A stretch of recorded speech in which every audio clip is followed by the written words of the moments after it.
Monsieur Starling. Oh, Detective, I was just... Please, I eagerly await to hear what reason you give for being in the storage room at this hour. A butler's job is never... I am no fool, monsieur. You have spun enough stories this weekend. Honestly, Detective, you don't trust anyone. And with good reason. I've been thinking about my time with the family. I often think on fond memories, but it does not take me to a storage room in the middle of the night. There are many memories held within these walls. I just wanted to see them again.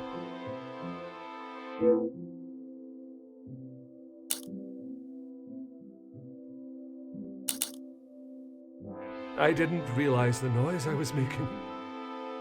Obviously. Were you preoccupied looking for another of the Major's medals?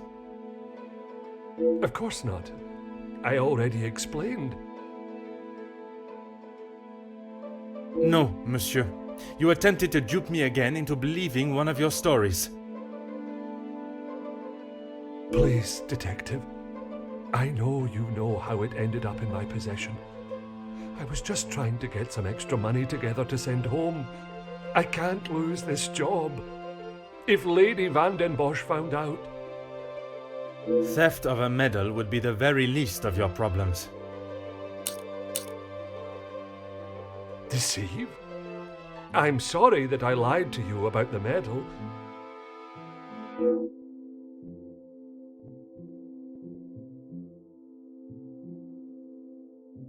Would you care to explain the fake telephone call? It was purely for my benefit, no? Why would I fake a telephone call?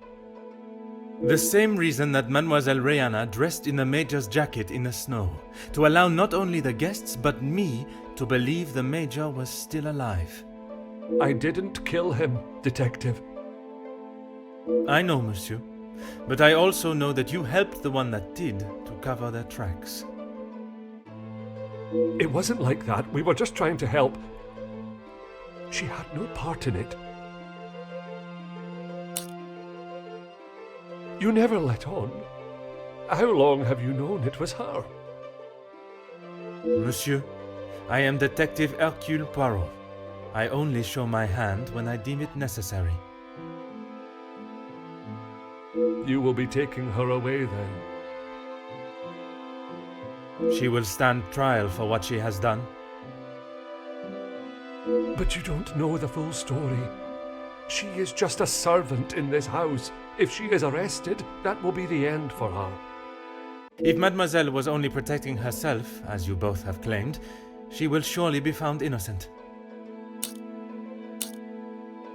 The Major's military storage box. The one that stored his medals. Amongst other things, yes. And those other things are? I had to protect her. If you found it when searching the study, you would have carted her off then and there. Whatever it is you have hidden, it will not remain that way for much longer. I need a moment.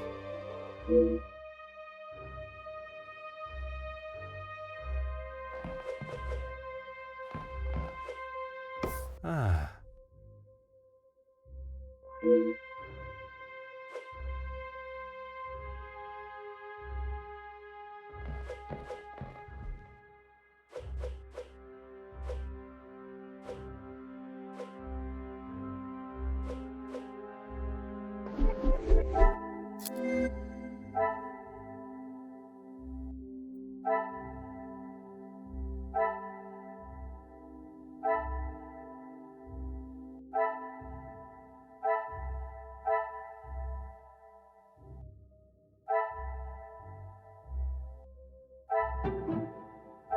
Magnifique.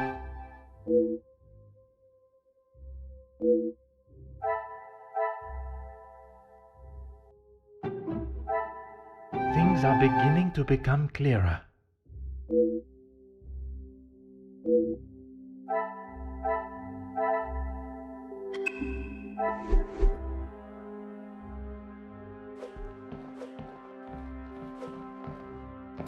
Aha.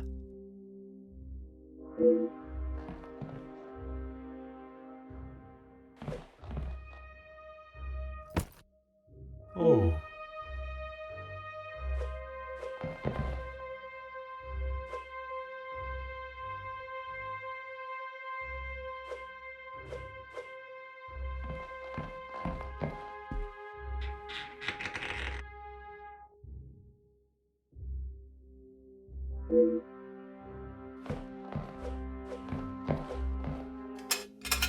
Mm-hmm.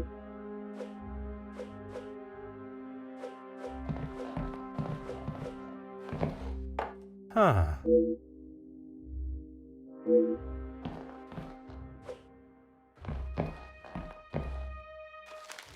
Ah.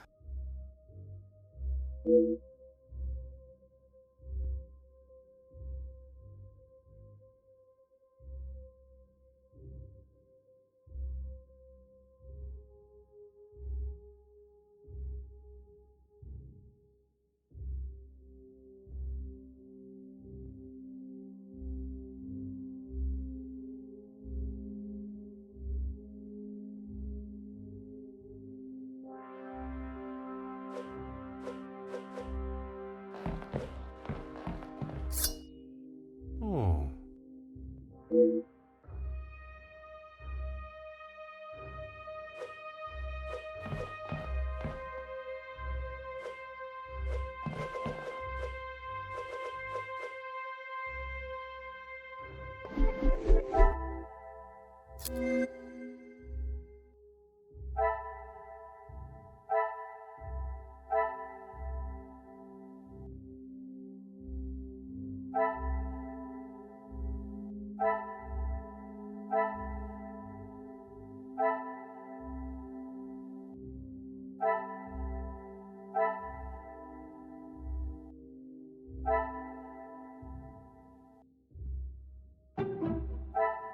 Some would say a lucky guess.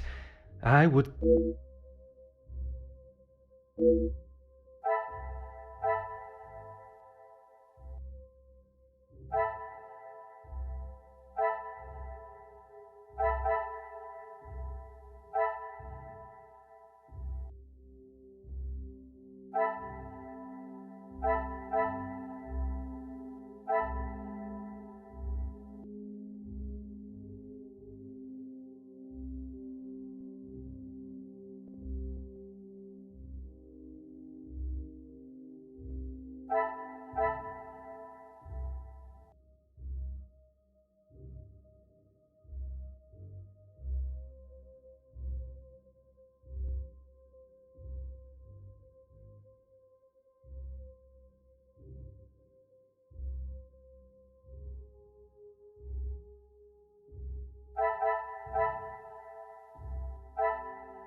I should not be surprised by my own skills of deduction.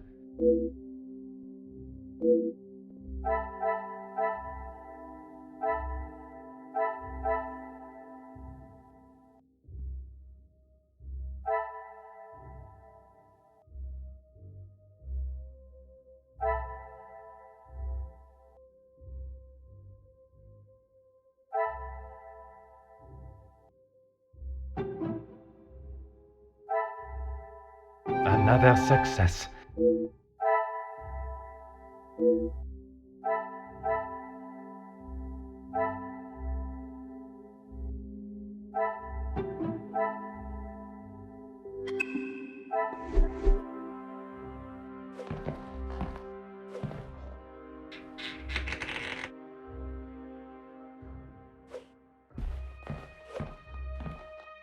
There is no use lying anymore. He always had his regiment lighter that he received in the war on his person. And yet, it was not his regiment emblem that was engraved on it. My father's. It must have fallen out of my pocket. You still have it, Detective.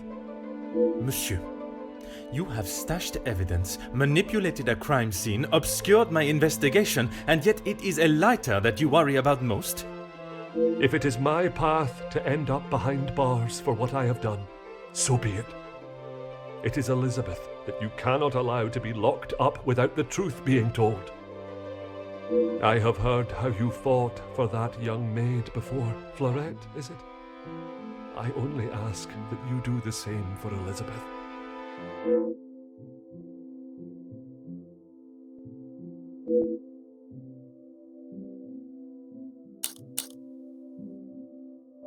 You found it. Even the secret area that has been created here is not concealed enough to stop Detective Hercule Poirot. I couldn't just leave it at the scene for you to find. The Major was killed by his own knife. The knife that protected his life during the war would eventually be the one that ended it. It was in his holster when he attacked her. He had hold of her arm. What else was she meant to use to get him off of her?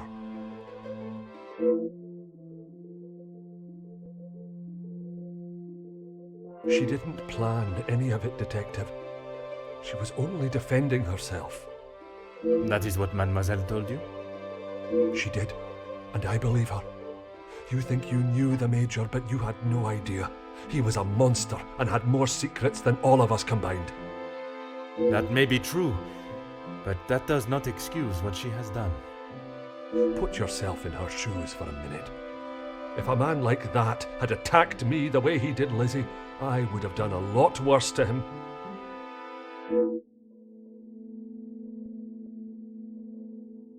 I need a moment.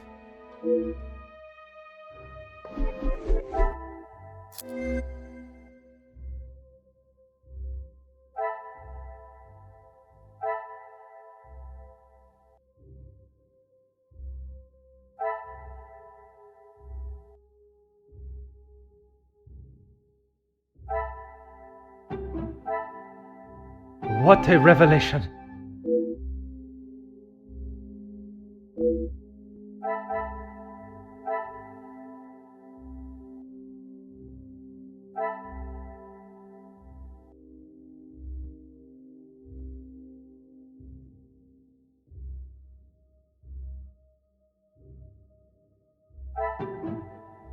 I must take a different approach if I am to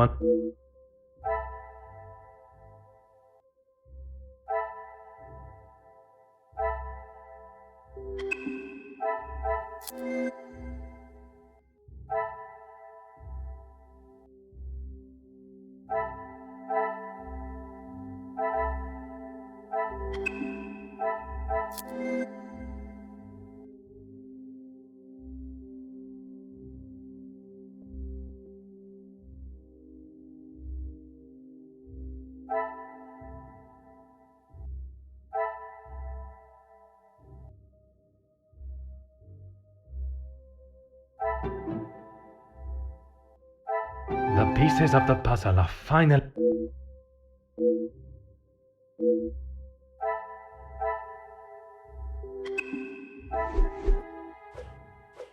There is no use.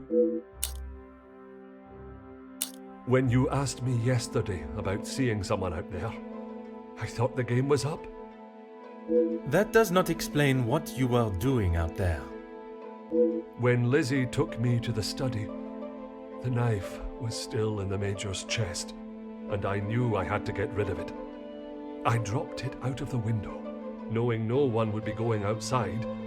It was fine. So you collected it under the cover of darkness and stowed it away in here where you thought no one would find it. After your questioning in the pantry, I knew you were onto something, and I couldn't leave it here. And where did you plan on moving it to? Honestly, I don't know.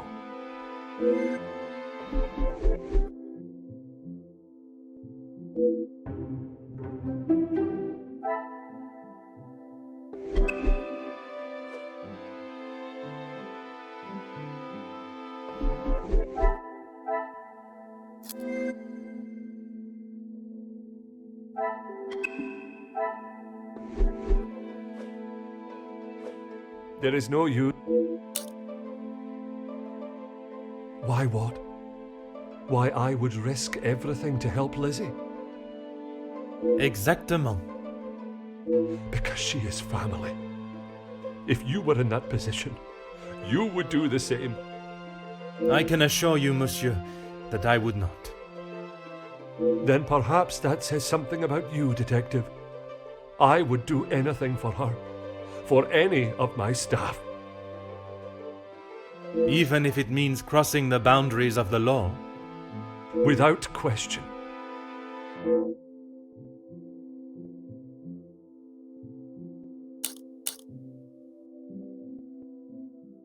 Aye, Detective, but please, you have to help Lizzie. It was all an accident. She doesn't deserve to spend the rest of her days behind bars because of that man. If she is put behind bars, it is because that is what the courts have decided upon. Detective, you can't be so cruel. It is not cruelty, monsieur. It is the law.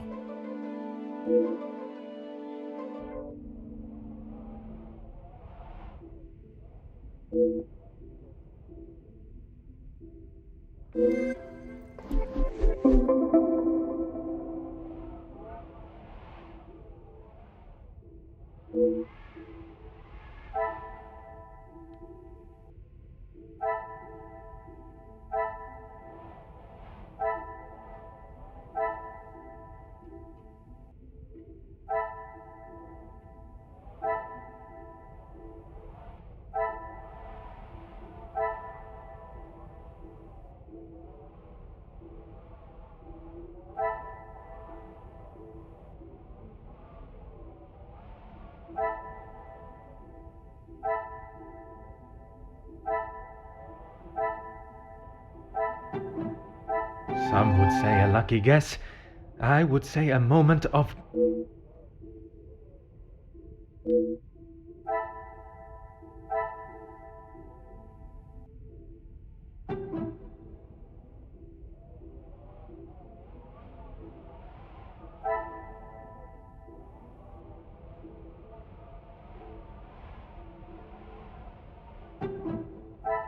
Another success.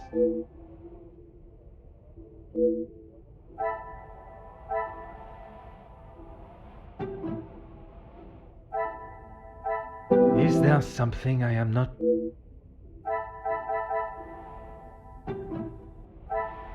Come, my little Grayson.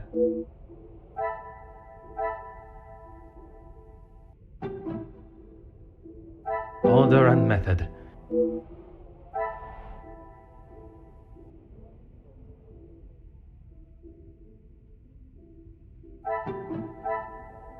The pieces of the puzzle.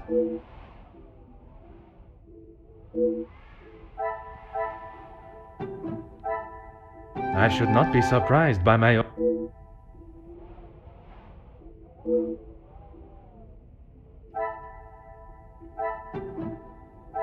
Things are beginning to become clearer.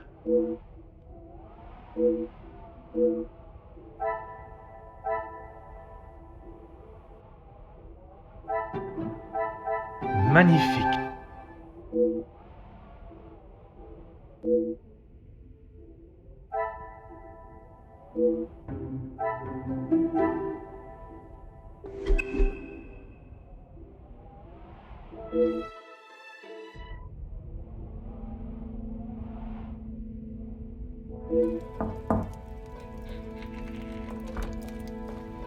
Detective Poirot, I'm glad you're awake.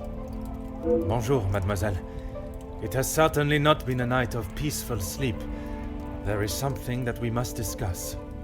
Please, Detective, I'm not sure I can take any more surprises like last night. I'm afraid this may be the most upsetting of them all. You have found Felix's killer, haven't you? I have. And the guilty party will certainly come as a shock. Detective, please. It was Mademoiselle Elizabeth that was behind the Major's death. You must be mistaken. Elizabeth could not do such a thing. I assure you I am not. It is something I spent much of last night deliberating. When you spoke of the telephone lines being out of order, it made me question the conversation I thought I had heard Monsieur Sterling make with the Major before connecting the call to him. But it hasn't been working all weekend. Exactement, mademoiselle. That is when I knew I had once again been lied to.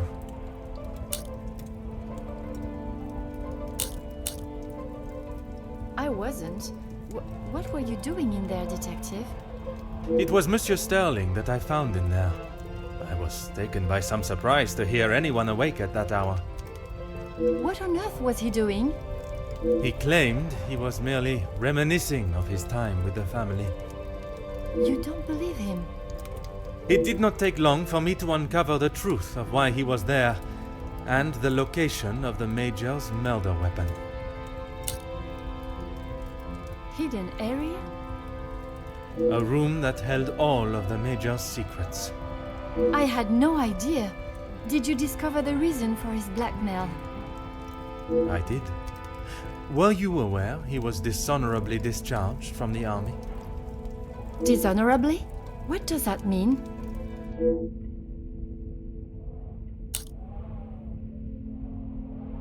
Yes, Gideon told me about the conversation you had. It is really quite upsetting. Zachariah was adamant of the Major's cruelty during the war, but the extent was not known until now. He killed a number of prisoners, men that were friends of Zachariah. Surely not. He would not do such a thing. They must have been trying to escape. I am afraid not. They were in fact unarmed. Oh, Detective. It is the reason he was discharged, denied his military pension, and I believe the reason he fled England. He had been such an important part of my life for so long, but I feel like I hardly knew him. Innocence? You said it was she that killed him. It was her hand that held the knife, but he was quite insistent it happened in self-defense. In all of the years I have known her, she has barely even raised her voice. I cannot believe she would do something like that out of malice. The whole truth cannot be known until Mademoiselle Elizabeth has told her story.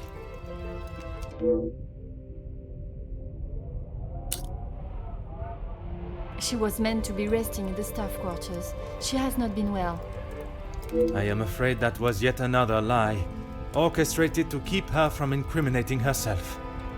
Why would you think that, Detective? I only managed a few words with her before we were quite abruptly interrupted by Monsieur Sterling. I must admit, he has a habit of speaking over the other staff. It was much more than merely disturbing our conversation. It was done with the intention to prevent Mademoiselle saying something that she should not. So, Elizabeth killed Felix, and then Archibald helped her cover it up? In its simplest form, oui. I have heard it directly from the horse's mouth. You have spoken with Elizabeth already? Did she admit to it? Not Elizabeth, but Monsieur Sterling. Will you allow me to be present? I think that is an excellent idea. I hope your presence will calm her and will perhaps allow her to speak more freely. Please, Detective. I know she has done a terrible thing, but I beg of you to give her the time to explain herself. I will offer Mademoiselle Elizabeth the fair trial that she deserves, as I would with any suspect. Thank you, Detective Poirot. Would you bring Mademoiselle Elizabeth to the study, where we will not be disturbed? Of course, I'll find her immediately.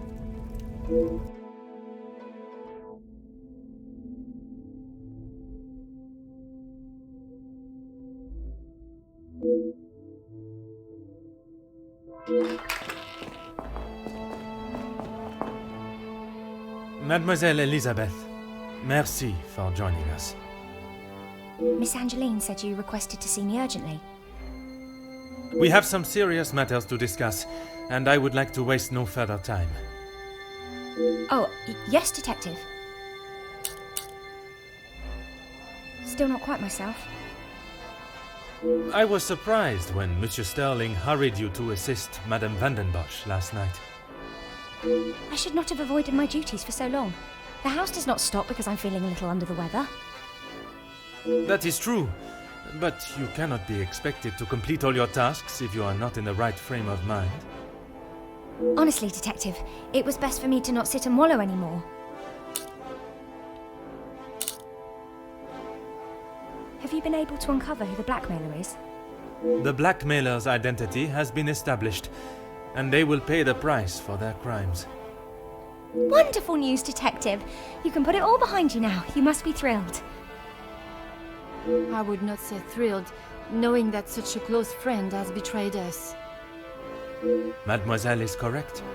What I have learned over this weekend is that people are not always as they appear. While they may give an impression of being a friend or ally, they can in fact be something completely different. And, what of the Major's killer? Well, mademoiselle, that is why I have asked you here now.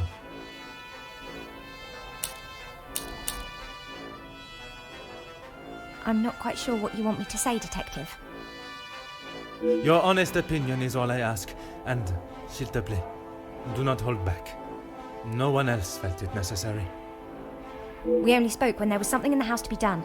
We did not speak of interests or pastimes. You knew of his work with Monsieur de Silva? I only know what is required of me to know, and that is very little. But you were aware of his work as security at Monsieur de Silva's factory. I was. The factory your beloved Luke worked at, before he was cruelly taken from this world. Yes, Detective. Yes, that is where he spent his last moments. Standing shoulder to shoulder with his fellow workers. The resulting riots were a terrible tragedy, one that I hope we will not have to see or experience again. Something that could have been avoided had the Major and his team done what was required of them. Nobody deserved to die that day. Not my Luke. Detective, what kind of question is that? It is a straightforward one. Mademoiselle, if there is something you wish to tell me, now is that time. I'm sorry, Detective, I just don't know how to answer it. Let us consider what we know of the Major. He fronted the militia that attacked the workers at the strike. You were aware of this? You finally had someone to blame for Luke's death. Someone conveniently located in the same house, alone in his study. No, Detective. It wasn't like that. Tell me what happened with the Major on the evening of his death. I was only in here trying to prove what I heard Mr. Beckers say. I was going to report him, I swear. Miss Angeline, you believe me, don't you? I want to. I am still trying to understand it all myself. Why don't you start from the beginning? I was delivering Miss Angeline's dress to her room when I heard Mr. Becker's arguing with the Major in his study. They were ever so loud. I thought the whole house would have been listening to what they were saying. Mr. Becker's was talking about the factory strikes and how it was the Major's fault. He told him that if he didn't own up to his crimes, he would go to the newspapers. I cannot imagine the Major would have taken kindly to Monsieur Becker's threat. He didn't. He called him some rather uncouth names before Mr. Becker's left and went downstairs, and made sure to keep out of sight. After the altercation between the Major and Master Gideon, you went to speak with him outside, and I thought I could look around his study without anyone knowing. I had to know for sure. If it was true, he deserved to be held accountable. And did you find the proof you are looking for? I found a payment from Mr. De Silva, but there was nothing incriminating about that. I was so nervous. I felt like my heart was beating out of my chest. And then you saw the blackmail note. I recognised the writing on the envelope. I couldn't believe it. How could he do such a thing to Angeline? To the family that had taken him in? Common sense would determine the Major was another victim of the blackmailer. If I'd have used common sense, I wouldn't have been snooping around alone in his study in the first place. I heard the footsteps in the hall, and before I could move, the Major was standing in front of me, demanding to know why I was going through his belongings without permission. I tried to come up with an excuse, but nothing came out, and when he saw the letter in my hand, it was like Dr. Jekyll turning into Mr. Hyde.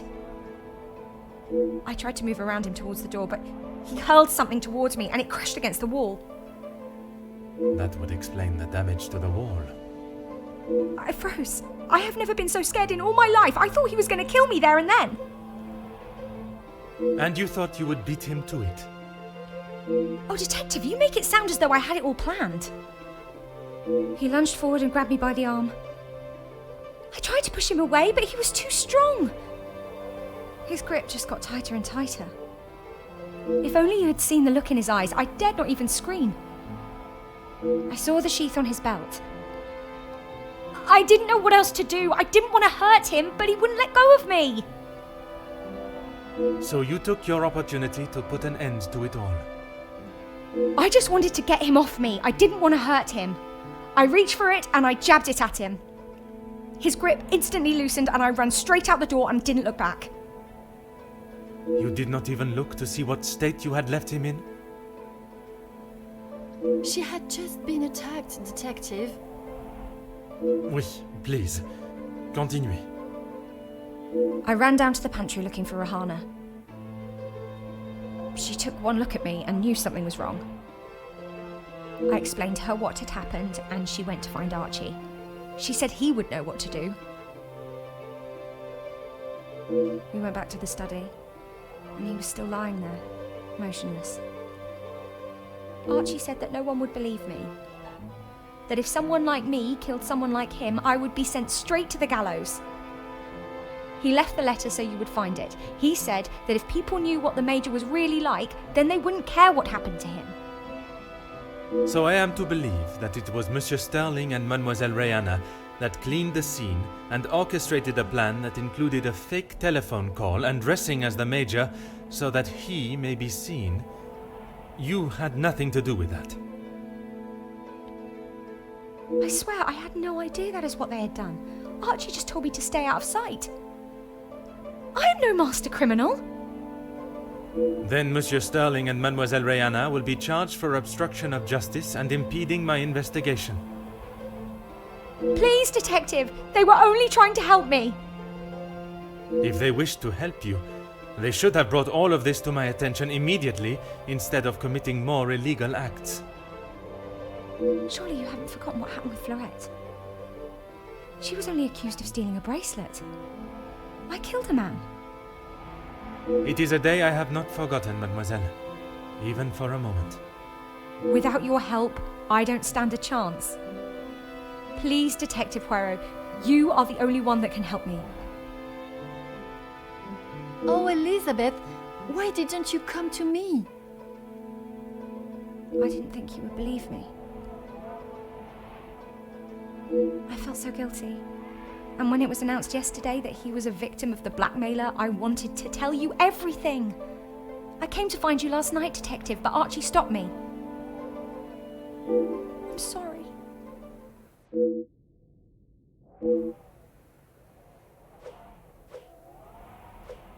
Oh, yes, Detective. I don't know where it is. If you have been honest with me until now, I ask that you continue. I'm sorry, I really don't know. Archie dropped it out of the study window and he said he would deal with it. I couldn't bear to touch the thing.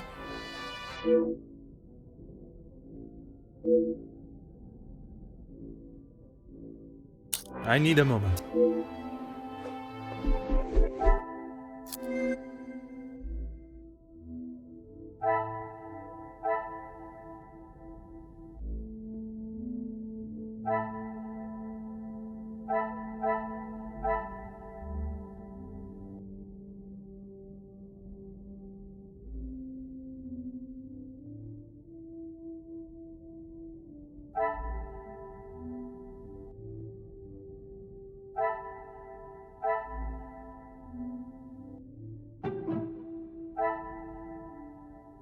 What a revelation!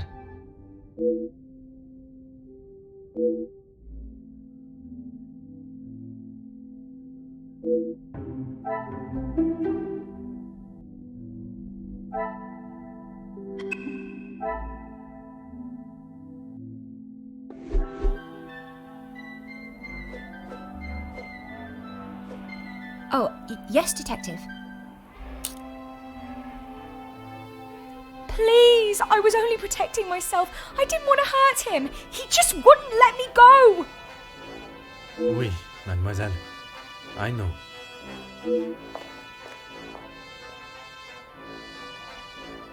Mademoiselle tells quite the harrowing story. I cannot imagine the Major acting in such a way.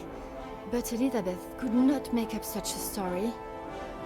After learning what I have about the Major's character this weekend, I would not question the lengths he would go to in order to keep his secret hidden. I know that you share a close bond with Mademoiselle Elizabeth, but you cannot allow your personal feelings to taint your belief of what took place. She has committed a terrible crime, but she will live with that for the rest of her life. She is not a cold-blooded killer.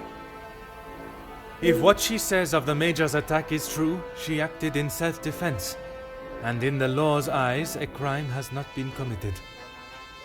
I will do everything I can to make sure her story is heard and a fair trial is conducted.